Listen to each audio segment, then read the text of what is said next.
Students, myself Sarita, biology lecturer, Government Girls Senior Secondary School, Jandiala. Today we will discuss the process of translation. Translation means the process of polymerization of amino acids to form a polypeptide chain. So translation ਦੇ ਵਿੱਚ ਇੱਕ ਇਸ ਤਰ੍ਹਾਂ ਦਾ process ਹੈ ਜਿਹੜਾ translation ਹੈ ਜਿਹਦੇ ਵਿੱਚ ਪੋਲੀਮਰਾਈਜੇਸ਼ਨ ਹੁੰਦੀ ਹੈ ਅਮਾਈਨੋ ਐਸਿਡਸ ਦੀ मीनस चेन अमाइनो एसिड्स की चेन फॉर्मेशन है by means of they are joined by means of peptide bonds तो वो फॉर्म करते एक polypeptide chain so many amino acids they are joined together so poly means many peptide bonds दे जड़े कि bonds है जड़े कि अमाइनो एसिड्स नूं जॉइन करते हैं दी order and the sequence of amino acids किस तरह होणगियां किस तरह उन्हां दा ऑर्डर है किहड़ी पहला अमाइनो एसिड आनी किहड़ी बाद विचों आनी है जो उन्हां दा ऑर्डर होएगा that is defined by the sequence of bases in the messenger RNA messenger RNA दे विच जिहड़ियां बेसिस है जो वो कोड कर रही हैं जां उहदे कोडोन्स है उहदे अकॉर्डिंग ही उस ऑर्डर दे विच ही amino acids बननगियां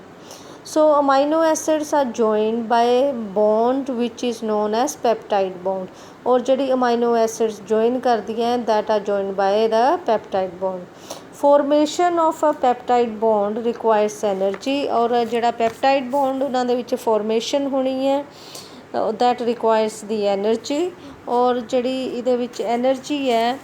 therefore in the first phase itself amino acids are activated by ATP इस ਲਈ ਜਿਹੜੀਆਂ ਅਮਾਈਨੋ ਐਸਿਡਸ ਹੈ ਉਹਨਾਂ ਨੂੰ ਐਕਟੀਵੇਟ ਕੀਤਾ ਜਾਂਦਾ ਹੈ ਪਹਿਲਾਂ ਬਾਏ ਮੀਨਸ ਆਫ ਏਟੀਪੀ ਉਹਨਾਂ ਨੂੰ ਐਨਰਜੀ ਪ੍ਰੋਵਾਈਡ ਕਰਨਗੇ and linked to their cognate tRNA it is called charging of tRNA or amino acylation of tRNA क्योंकि अमाइनो एसिड्स ने ज्वाइन करना है tRNA ਨੂੰ ਇਸ ਲਈ ਅਸੀਂ ਇਸ ਤਰ੍ਹਾਂ ਵੀ ਕਹਿ ਸਕਦੇ ਹਾਂ कि एक तरह की चार्जिंग है ऑफ tRNA और amino acylation of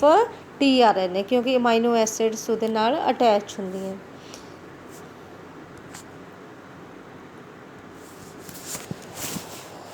now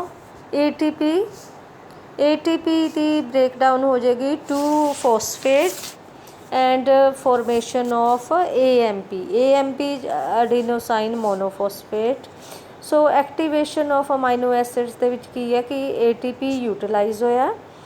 that is providing energy और ATP दे विचों लिबरेट हो गए 2 फॉस्फेट्स सो जिहड़ी एंजाइम है that is enzyme is required ये एंजाइम है अमाइनो एसाइल tRNA सिंथेटेस सो ये एंजाइम है इहदी प्रेजेंस दे विच ये रिएक्शन होएगा नाउ द कंपाउंड जिहड़ा फॉर्म होएगा that will be enzyme AMP जिहड़ा इहदे विच फॉर्मेशन हुई 2 मॉलिक्यूल्स फॉस्फेट दे इहदे विचों रिलीज़ होए है पिछे अपने कोल बचिया है AMP ते अमाइनो एसिड सो जिहड़ी ये अमाइनो एसिड सी वो इहदे नाल अटैच हो गई सो द कंपाउंड जिहड़ा the structure that is formed here EAMP amino acid इनू असी एक्टिवेटेड अमाइनो एसिड भी कह सकते हैं और सैकेंडली जिहड़ी हुण एक्टिवेटेड AMP अमाइनो एसिड है here amino acid will attach to the tRNA and enzyme will be liberated as well as AMP will be liberated or it will separate from there so amino acid attaches to the acceptor end of the tRNA जो असी पिछे हुण structure tRNA दा पढ़िया सी उहदे विच जिहड़ा acceptor end है उहदे नाल आके अमाइनो एसिड अटैच हो जाएगा so amino acid plus tRNA this process is called amino acylation of tRNA or charging of tRNA सो इत्थे जिहड़ा tRNA है वो चार्जिंग हो गई उहदी by addition of amino acids so when two charged tRNAs they come together their amino acids form peptide bond ਜਦੋਂ ਇਹ ਦੋ amino acids close ਆਣਗੇ ਤੇ ਕੋਈ ਦੋ tRNAs ਤੇ ਉਹਨਾਂ ਦੀ ਜਿਹੜੀ अमाइनो acids ਹੈ ਉਹਨਾਂ ਦੇ ਵਿੱਚ ਪੈਪਟਾਈਡ ਬੌਂਡ ਦੀ ਫਾਰਮੇਸ਼ਨ ਹੋਏਗੀ and this would require energy for the process एक उहदे विच प्रेजेंस ऑफ कैटालिस्ट भी चाहिदा है to increase the reaction. So the rate of peptide bond means कि peptide bonds ਦੀ formation ਨੂੰ increase ਕਰਨ ਲਈ catalase ਜਿਹੜਾ ਚਾਹੀਦਾ ਹੈ, that is enzyme peptidyl transferase. Now the process ਕੀ ਹੈ? So the cellular factory means कि cell ਦੀ ਜਿਹੜੀ factory है which helps to synthesize proteins is the ribosomes. So main ਜਿਹੜੇ organelles है which are present in the cell which will help in the formation of proteins. The cellular factory is the ribosomes. Ribosomes are formed of structural RNAs means कि ribosomes structural RNAs ਹੁੰਦੇ ਆ rRNAs. सो ਜਿਹੜਾ कि structure बना रहा है of the ribosomes. So ribosomes के अंदर RNAs है ਜਿਹੜੇ कि स्ट्रक्चरल RNA है एंड अबाउट 80 डिफरेंट प्रोटीन्स भी है इस RNA मीनस राइबोसोम्स ਦੇ ਵਿੱਚ. So but ribosomes in its inactive form or state when it is in active form it exists at 2 subunits. ਜਦੋਂ ਇਹ ਐਕਟਿਵ ਨਹੀਂ ਹੁੰਦਾ ਰਾਈਬੋਸੋਮਸ ਤੇ ਇਹਦੀਆਂ 2 ਯੂਨਿਟਸ ਹੁੰਦੀਆਂ, ਇੱਕ ਇਹਦੀ ਸਮੋਲਰ ਯੂਨਿਟ ਹੁੰਦੀ ਹੈ ਔਰ ਇੱਕ ਇਹਦੀ ਲਾਰਜਰ ਯੂਨਿਟ ਹੁੰਦੀ ਹੈ ਜਦੋਂ when they are inactive and they are not attached to each other. So smaller unit and larger subunit. So this is a cell ਦੇ ਬਾਹਰ ਇੱਧਰ ਰਾਈਬੋਸੋਮਸ ਹੁੰਦੇ ਹੈ. these are the cell factories ਜਿਹੜੀਆਂ ਕਿ ਪ੍ਰੋਟੀਨ ਸਿੰਥਸਿਸ ਵਿੱਚ ਮਦਦ ਕਰਨਗੀਆਂ. So protein synthesis occur when the smaller subunit joins with messenger RNA. protein synthesis ਉਸ ਵੇਲੇ ਸ਼ੁਰੂ ਹੋਏਗੀ ਜਦੋਂ ribosomes the smaller unit means this one a smaller unit है it attaches with the messenger RNA ਜਿਹੜਾ ਕਿ ਮੈਸੇਜ DNA ਤੋਂ ਲੈ ਕੇ ਆਇਆ ਹੈ. सो मैसेंजर RNA ने DNA तो इंफॉर्मेशन लैके आया है और वो बाहर आते इन द साइटोप्लाज्म वो जॉइन करेगा to the smaller unit of the ribosomes. हजे राइबोसोम्स अटैच नहीं हुए एक दूसरे नाल. The smaller unit will attach to the messenger RNA. So there are 2 sites in the larger सब यूनिट और जी बाद विचों लार्जर सब यूनिट भी जुड़ जाएगी और वो 2 साइट्स होणगियां इन दी लार्जर सब unit for the subsequent amino acids to bind and to come close to each other. फिर ये इस तरह के 2 ये साइट्स है जिन्हां दे विच अमाइनो एसिड्स आपस विच मिल के पैप्टाइड बॉन्ड्स बनाणगे और अमाइनो एसिड्स एक दूसरे दे क्लोज आ जांदियां. So ribosomes also act as catalyst for the formation of peptide bonds. जिहड़े इन्हां दे पैप्टाइड बॉन्ड्स बनदियां अमाइनो एसिड्स दे विच that is also carried out by the ribosomes.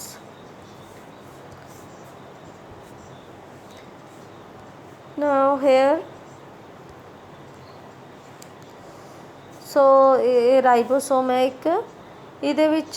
This is messenger RNA. Messenger RNA ਦੇ ਵਿੱਚ ਜਿਹੜਾ ਕੋਡਸ ਹੈ that is AUG that is the initiating codon. So initiating codon ਦੇ ਉੱਪਰ ਜਿਹੜਾ राइबोसोम tRNA आएगा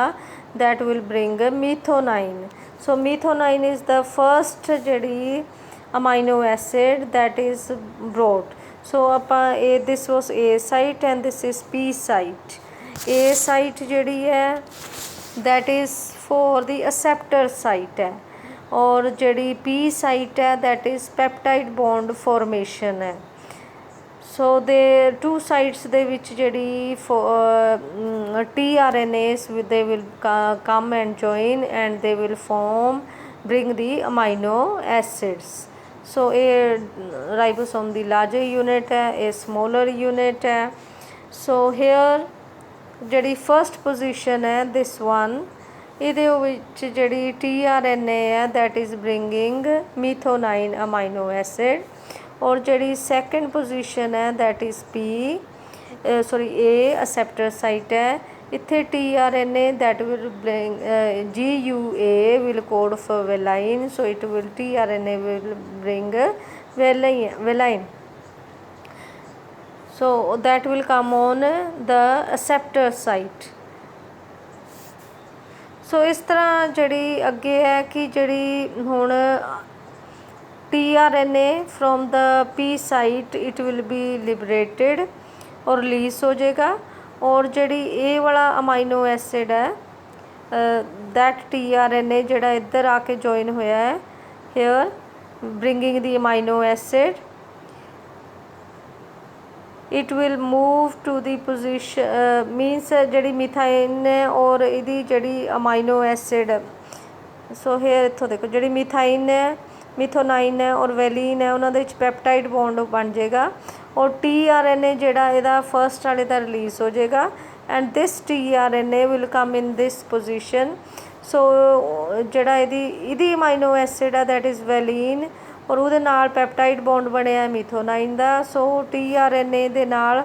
अटैच हो गया मिथोनाइन प्लस पैप्टाइड बॉन्ड दे नाल है वैलाइन। सो जो तीसरी अमाइनो एसिड जी tRNA ले आएगा एक्सेप्टर साइट खाली हो गई क्योंकि जोड़ा इधर सी सैकेंड वैलीन वाला वो इधर शिफ्ट हो गया, ये जी जगह खाली हो गई इस साइड की, ये उपर जो tRNA फिर एक अमाइनो एसिड ले आएगा reading the codon of the messenger RNA उहदे कोरसपोंडिंग अमाइनो एसिड लैके आएगा और हुण जिहड़ा इहदी this valine as val as amino acid है उहदी कॉम्बीनेशन फिर बन जाएगी वैलीन और अमाइनो एसिड्स की। सो एस अ रिजल्ट उस तो बाद जी थर्ड अमाइनो एसिड आई है that will move here to this site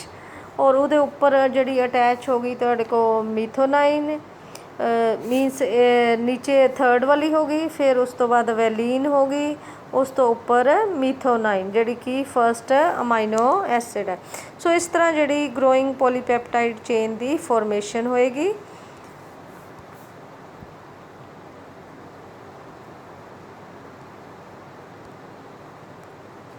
मीनस कहता कि आ जी फर्स्ट है it forms bond with the second amino acid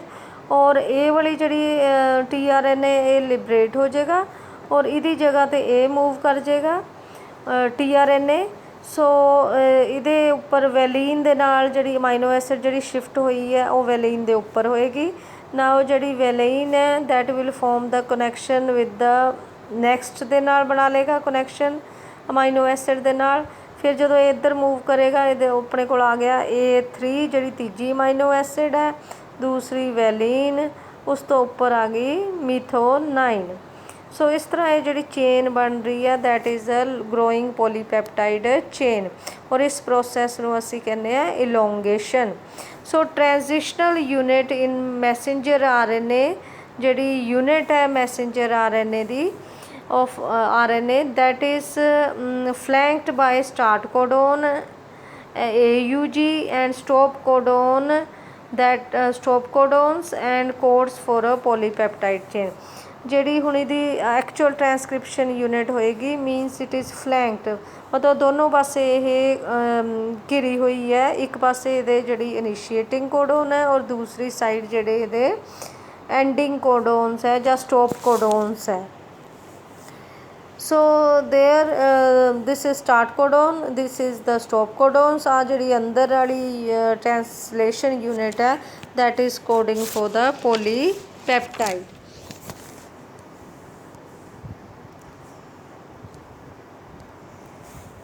So messenger RNA has some additional sequences that are not translated and they are called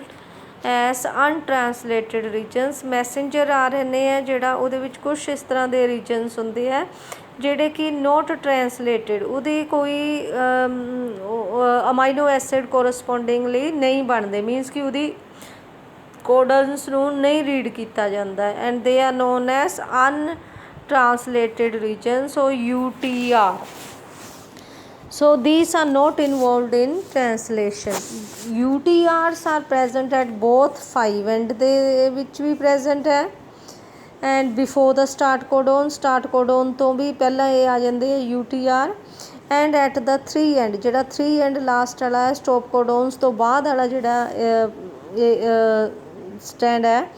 that is also known as UTRs ਉਹਨੂੰ 3 ਜਿਹੜਾ starting ਵਾਲਾ that is known as 5 end UTR ਜਿਹੜਾ last ਵਾਲਾ that is 3 end UTR so UTRs are required for efficient translation process but actually they are not involved in the translation but they help in the process of translation सो जे असी पूरा process translation का देखिए एक initiation हुई पहला शुरुआत हुई फिर इलोंगेशन हुई then there will be the termination या स्टॉप कोडोन्स आ जाएंगे तो उन्होंने असी एंडिंग या टर्मीनेशन कहांगे so the most important point to remember here is that ribosomes move from the codons ये राइबोसोम्स है जोड़े कि कोडोन्स के उपर मूव करते हैं along the messenger RNA ribosomes move करते हैं amino acids are added 1 by 1 so amino acids जड़ियाँ इन्हां दे अकॉर्डिंगली ऐड होंदियां मैसेंजर RNA नहीं मूव करता ओनली द राइबोसोम्स दे move on the messenger RNA so amino acids are added 1 by 1 and translated into the polypeptide chain so here the information is dictated by the DNA जो information है सी वो सारी dictate की है DNA ने और then it is represented by messenger RNA I information messenger RNA दे विच at the end so represented by the messenger RNA to form the polypeptide chain so according to the messenger RNA polypeptide chain उही बनेगी जो messenger RNA दी codons तो read की जाएगी सो किस तरह की अमाइनो एसिड्स बननी है that depends upon the RNA messenger RNA already has brought information according to the DNA so DNA the information जो भी सी that is coded in the form of proteins उस तरह दियां proteins दी formation हुई so जदों इनिशिएशन भी होगी दैन इलोंगेशन भी होगी पॉलीपेप्टाइड्स चेन्स दी फॉर्मेशन होगी at the end there is a release factor आंदा है that binds the stop codons दे नाल आके बाइंड कर जाता है क्योंकि स्टॉप कोडोन्स नाल कोई कोरस्पोंडिंग tRNA नहीं है so as a result the releasing the complete polypeptide from the so there is a release of the polypeptide chain और जी पॉलीपेप्टाइड चेन है वो रिलीज हो जाती है एज अ रिजल्ट जोड़ा ट्रांसलेशन का प्रोसैस है वो इत्थे एंड हो जाता है so this completes the process of translation now this is the diagram showing the ribosome और राइबोसोम्स दे विच this is messenger RNA 5 end 3 end और ये सारियां दियां बेस पेयर्स है codon 3 will code for 1 codon और जो ये विच इंफॉर्मेशन है मैसेंजर RNA दे विच that is dictated by the DNA सो ये विच जड़े हुण tRNAs है उहदे कोरस्पोंडिंग या कॉम्पलीमेंटरी बेस पेयर्स होणगे ਜਿਹੜੇ कि उन्होंने रीड करनगे दैन जी अमाइनो एसिड tRNA लैके आया that will form a polypeptide chain with the tRNA which is present in the A site दे विच सो वो जोड़ा पैप्टाइड बॉन्ड इस तरह बन रहा है then this will move to this position as a result जी फिर ये चेन है इस तरह इलोंगेट होंदी रहेगी so this is the process of translation